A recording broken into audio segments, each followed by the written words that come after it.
বেকারত্ব পারিবারিক ও ব্যক্তিগত কারণে মানুষ মাদকাসক্ত হয়ে পড়ে, একথা বলেন খুলনার পুলিশ সুপার মোহাম্মদ মাহবুবুর রহমান। বিস্তারিত জানাচ্ছেন বটিয়াঘাটা প্রতিনিধি রিপন রায়। খুলনা জেলা পুলিশ সুপার মোহাম্মদ মাহবুবুর রহমান বলেছেন, বেকারত্ব বৃদ্ধি ও পারিবারিক সচেতনতার অভাবে সমাজে মাদকাসক্ত হওয়ার প্রবণতা বাড়ছে।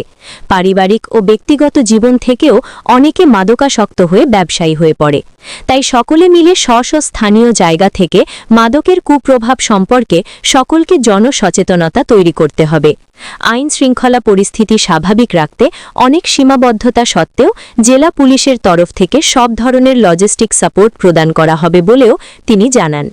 গতকাল শনিবার সকাল 10:30টায় থানা পুলিশের আয়োজনে সুধী সমাবেশ ও মতবিনিময় সভায় প্রধান অতিথির বক্তৃতায় একথা বলেন।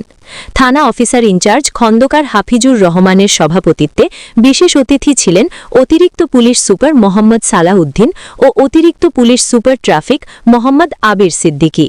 অন্যান্যদের মধ্যে বক্তব্য রাখেন সরকারি ডিগ্রি মহাবিদ্যালয়ের অধ্যক্ষ অমিতেশ দাস, জেলা মুক্তিযোদ্ধা দলের সভাপতি মোহাম্মদ কামরুল ইসলাম, বীর মুক্তিযোদ্ধা বিনয় কৃষ্ণ সরকার, বীর মুক্তিযোদ্ধা নিরঞ্জন কুমার রায়, বীর মুক্তিযোদ্ধা আবু দাউদ হোসেন, জেলা বিএনপির সদস্য সুলতান মাহমুদ, উপজেলা বিএনপির আহ্বায়ক এজাজুর রহমান শামীম, সদস্য সচিব খন্দকার ফারুক হোসেন, উপজেলা প্রেস ক্লাবের সভাপতি প্রতাপ ঘোষ সহ আরও অনেকে।